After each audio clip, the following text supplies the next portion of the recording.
Bienvenidos al tema 3 del módulo de captación de talento, correspondiente al área de recursos humanos. El objetivo del proceso de selección principal es encontrar e incorporar al candidato que mejor se adapte al perfil requerido para desempeñar el puesto de trabajo y a la vez que mejor encaje con la cultura y los valores de la organización. Para llegar a este objetivo disponemos de muchas formas de evaluación. En este tema vamos a analizar todas ellas, vamos a analizar lo que son las pruebas psicotécnicas, las entrevistas, las dinámicas de grupo, las pruebas técnicas, las pruebas situacionales, incluso los centros de evaluación o assessment center, que son, por cierto, el método de evaluación de candidatos que nos ofrece una mayor validez predictiva. En este sentido, también vamos a comparar todas las herramientas de evaluación entre sí, para ver cuáles de ellas nos ofrecen unas mayores garantías de éxito a la hora de incorporar a ese candidato en nuestra organización. También vamos a analizar el proceso de incorporación y acogida de nuevos empleados. Este proceso sería la última fase del proceso de reclutamiento, selección e integración. Es un proceso, como decíamos en el tema anterior, que es un proceso muy largo, que puede llevarnos meses y que termina con la integración del empleado en la organización. Una vez que ya hemos decidido el candidato o los candidatos idóneos, esos mirlos blancos, esas ovejas de 5 patas que dicen los franceses, aquellos candidatos que encajan perfectamente o lo mejor posible con el perfil del puesto de trabajo, pues tenemos que proceder a la contratación de los mismos y por último a la integración, inducción, acogida en nuestra organización a través de programas de formación e integración. El tema está estructurado en 3 apartados diferentes. El primero se centra en las pruebas y herramientas de evaluación de los candidatos, el segundo en los tipos de entrevista y el tercero en esa última fase del proceso que es el cierre de la selección, la elección del candidato o los candidatos idóneos y la incorporación a la organización. Vamos a introducir un poquito cada uno de estos apartados. En el primer apartado vamos a ver las múltiples opciones que tenemos a la hora de evaluar candidatos. Podemos centrarnos en evaluar conocimientos. Si nos centramos en evaluar conocimientos, pues tendremos que recurrir a pruebas técnicas, a simulaciones. Por ejemplo, me viene a la cabeza una prueba técnica de contabilidad. Si queremos incorporar a una persona al departamento de finanzas, pues a los candidatos le pasamos un pequeño ejercicio, un pequeño caso práctico en el que simulamos pues un análisis de una partida contable de la empresa y le damos un tiempo límite para realizarlo. Con lo cual mezclamos ahí 2 variables, por un lado la variable de conocimiento técnico y por otro lado la variable de trabajar bajo presión en un tiempo específico dado. Pero también tenemos pruebas para evaluar los rasgos de personalidad, ¿vale? Ahí tenemos pruebas psicotécnicas, que lógicamente luego la información resultante de esas pruebas psicotécnicas la utilizamos para profundizar en algunos u otros aspectos de la personalidad del candidato a lo largo de la entrevista de trabajo. Y, como hemos dicho antes, también compararemos la validez predictiva de las diferentes herramientas de evaluación, no solo de estas pruebas psicotécnicas, no solo de las pruebas de conocimientos técnicos, no solo de las simulaciones o role-playing, no solo de las dinámicas de grupo que podemos aplicar, sino también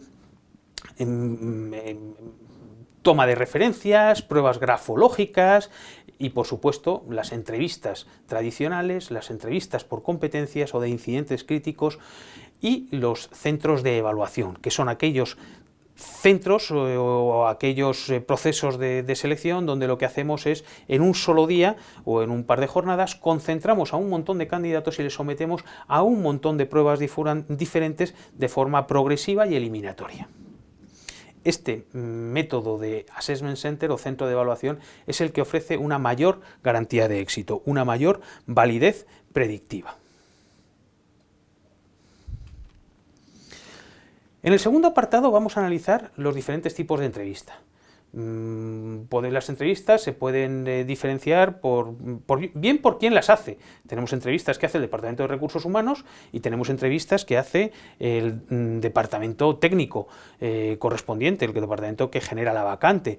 Lo ideal es que haya al menos un par de entrevistas y que una sea con Recursos Humanos y otra sea con el departamento técnico. La entrevista con Recursos Humanos de algún modo nos ayuda a garantizar más el encaje con la cultura y los valores de la organización, pero sí que es cierto que aquellas empresas que tienen muy bien seleccionados a sus directivos, estos se encargan también de cubrir esa parte.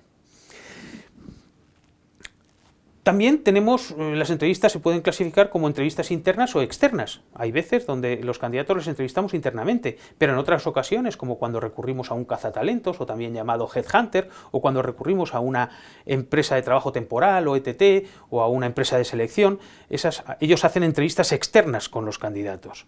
Mientras que las entrevistas que hace el Departamento de Recursos Humanos o los jefes que generan responsables de la vacante son entrevistas internas.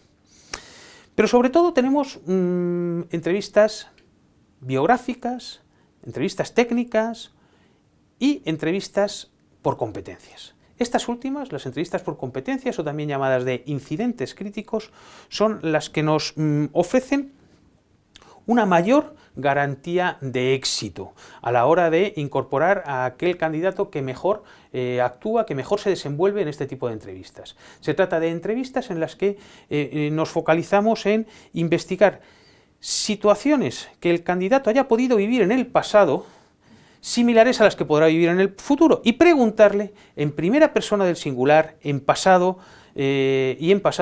cómo se sintió, qué hizo, qué comportamientos manifestó en ese tipo de situaciones en el pasado, porque si la persona ya ha desplegado con éxito esos comportamientos en el pasado en situaciones similares, pues es muy probable que sea capaz de desenvolverlos otra vez en el futuro, en caso de que se le seleccione.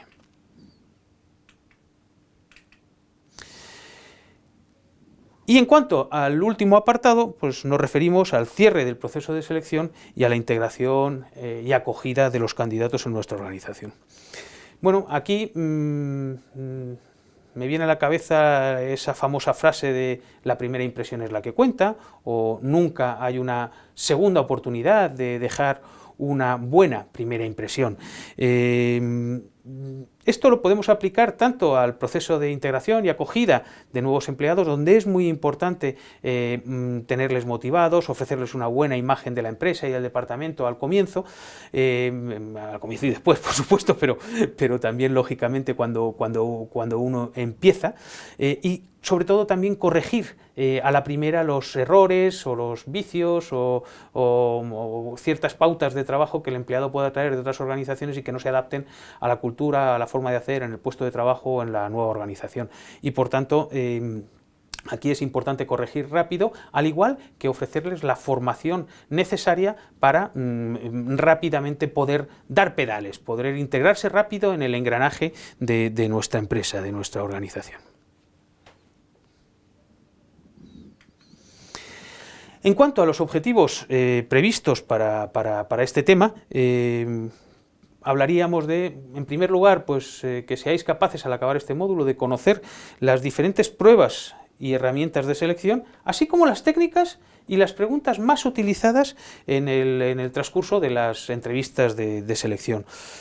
No olvidéis, como ya comentamos en el tema anterior, que este aprendizaje o estos aprendizajes son importantes no solo desde el punto de vista de vuestro rol como futuros entrevistadores o responsables de un proceso de selección, sino también incluso podemos obtener de este tema unas lecciones extra que podemos aplicar al caso, a la situación en la que tengamos que actuar como candidatos.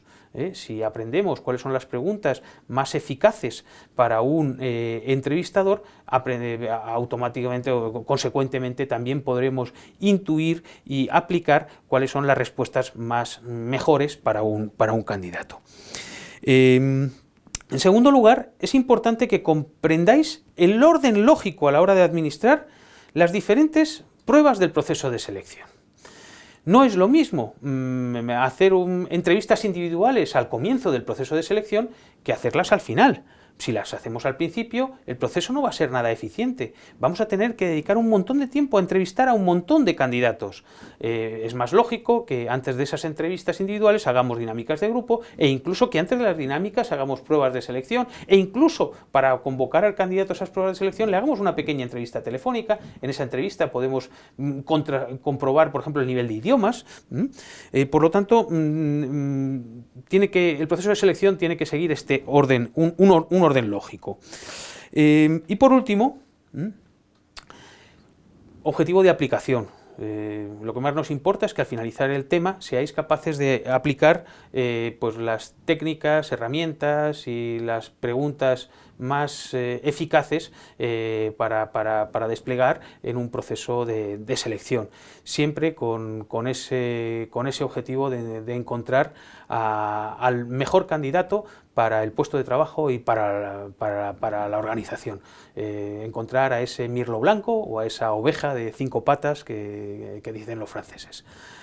Así que sin más comentarios introductorios acerca del tema, os invito a participar, como siempre, de forma proactiva en el foro disponible en el campus virtual, donde espero que compartáis pues, no solo vuestras dudas, sino también comentarios acerca de las dudas de otros compañeros, e incluso pues, compartáis vuestras anécdotas y experiencias en procesos de selección, bien sea como candidatos y sobre todo como entrevistadores.